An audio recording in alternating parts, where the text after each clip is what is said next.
What did you do? Why'd you kill the cat? Smile for me. Smile, what did you? Go like this. Did you eat that cat? Did you eat it? No, why'd you kill it? Did you guys see all this? No, we pulled up and she was just laying there with it. Did you see her eating it? Eating it. She was eating it? Yeah, she was. You called Humane Society to see if they'll come pick this cat up. It's deceased. We've lost a whole bunch of cats. There was a van pulled over that had over 100 cats in it with the Haitians. They said they was eating them. Actually? Yeah. Not fake news. Not fake news. So a van was collecting cats and eating them. I watched it happen, yeah. Watched them get pulled over with the cats and admit to the police that they was eating them. You're not joshing with me. No, I'm almost 50 years old, buddy. No. You don't mess around. No. Everyone is talking about the death of ducks and cats in this town, but I'd like to talk about the death of one very special person, my mother-in-law, Kathy Heaton. On December 1st, I received a phone call that changed my life forever. She was collecting her trash can from her driveway when a car struck and killed her instantly. A task she had done over 2,000 times, spanning 4 decades in Springfield. That morning, though, a Haitian immigrant was allegedly driving recklessly when he struck and killed her. I say allegedly because to this day, there's been no punishment, not even for the expired tags on the vehicle he was driving. Months before she was killed, I began noticing the reckless driving and complete disregard for our driving laws by some members of the Haitian community. It made me angry. But now my anger has turned to fear for the safety of my family and the citizens of Springfield. I'd been to Haiti 14 years ago. My husband and I went, and it was my first time in a third world country. I sobbed when I saw the poverty living there, and I have great empathy and compassion for them, longing for a safe place to call home. But 14 years later, I'm living in fear in my own city. It's not safe. I am paralyzed with anxiety when I'm getting my children out of the car in any parking lot, walking on any sidewalk, and driving on any road in this town. I'm haunted by the faces I saw when I had to bear the news to my children and husband that she was dead. Their grandmother, the very person who tucked my 7-year-old twins into bed just 6 hours before on her 71st birthday, was never coming back. What everyone has feared is my reality, and it's my grief, and it should be yours as well. It saddens me greatly to think about leaving a place I've made a home, raised my children, became an active member of this community by providing medical care to the underprivileged and underserved, volunteering, serving on boards, and cheering for the success of the city. But just as the Haitians were seeking a safe place to call home, I now have found myself in that same situation, wanting to abandon this city and all my efforts above in search for a safe place to raise my family. We need to change the laws for immigrants wanting to obtain a driver's license in Ohio. And if you think the animals like cats and geese and ducks and chickens are the only things that the Haitians are going to eat in that city in Springfield, Ohio, think again. Check this out from Rick Wiles, about 6 months ago.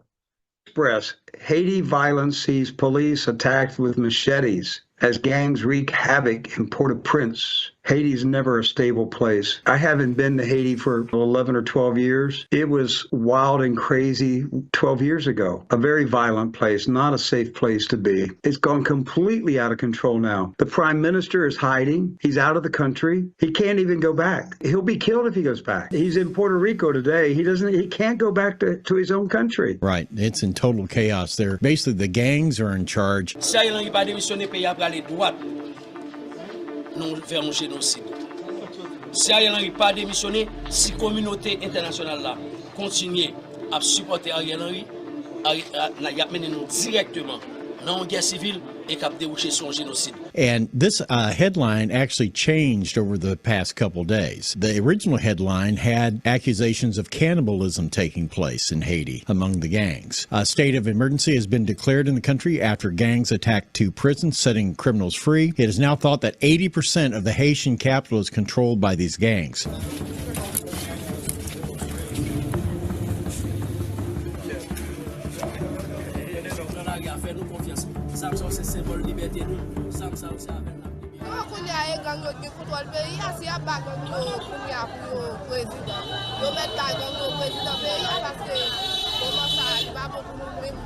Now, describing the violence in the country, a journalist on the ground told Daily Express US that cannibalism has been witnessed on the streets as the violence reaches unprecedented levels. And speaking anonymously, they said Haiti is living in a total chaotic situation now. It's total chaos everywhere, especially in the capital where I am right now. And the level of violence now is just unprecedented. The gangs seemingly want to kill as many people as they can, and they are in a fear campaign where they want to appear as murderous and as violent as possible. And this is the chilling part here. He continued, for instance, we have seen images of gang leaders eating people that they have killed. We have seen images of people being tortured when they're kidnapped. It's senseless. The goal here is not just to ensue fear, but to paralyze people mentally. This is a message that Haiti is under the total control of gangs.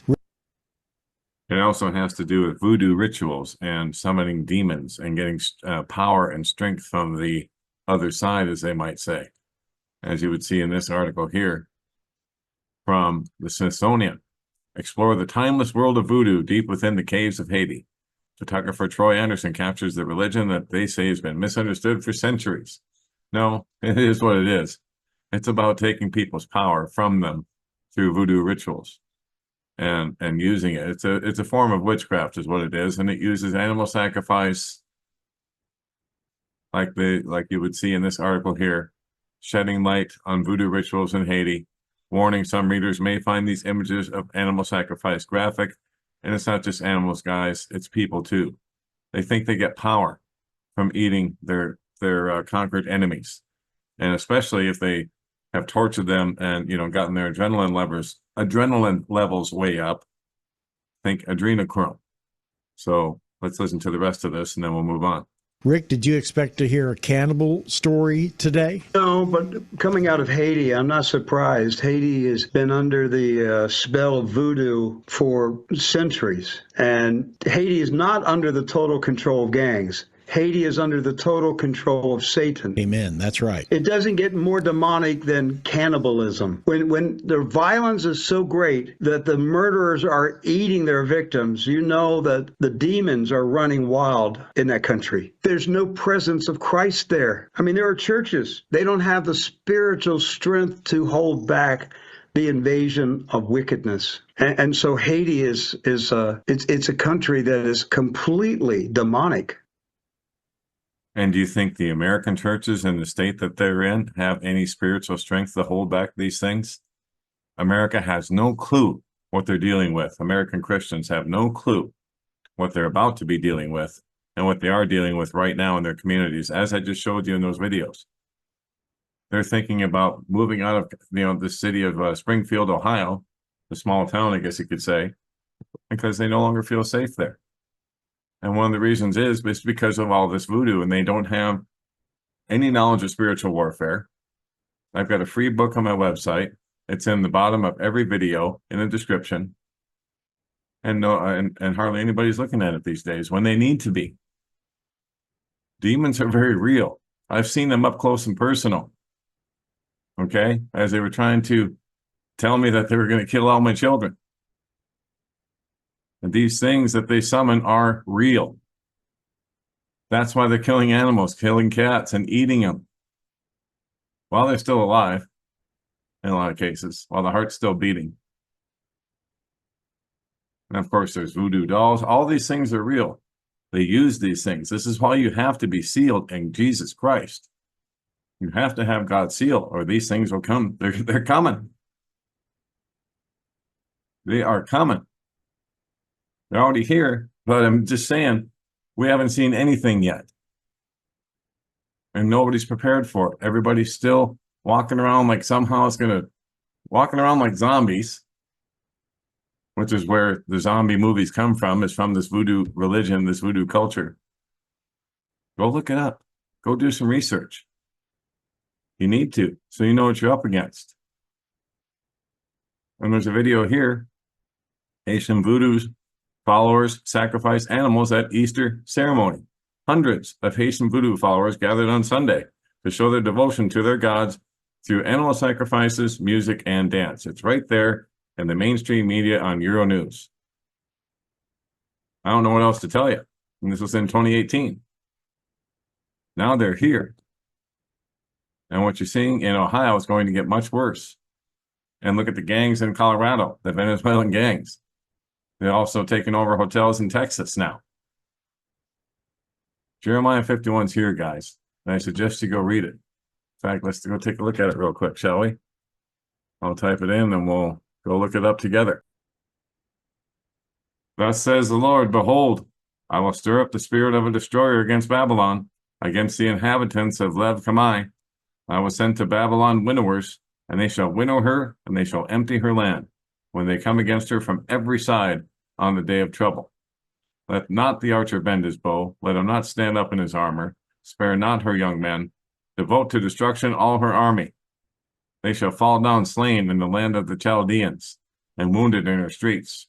For Israel and Judah have not been forsaken by their God, the Lord of hosts, but the land of Chaldeans is full of guilt against the Holy One of Israel. Flee from the midst of Babylon, let everyone save his life. Be not cut off in her punishment, for this is the time of the Lord's vengeance, the repayment he is rendering her. Now I'll let you read the rest on your own. That's just up to verse 6. And it gets better or worse from there, depending on your perspective. But make no mistake, Jesus Christ is returning soon. It's imminent. It's even at the door. We don't know the day, the time, or the hour. Nope, not naming dates, but it's close, man. It is really, really close. And so is the utter destruction of Babylon. And that is it for now. I'll keep my eyes on things like I always do. God bless, take care. Johnny Storm, don't speak news.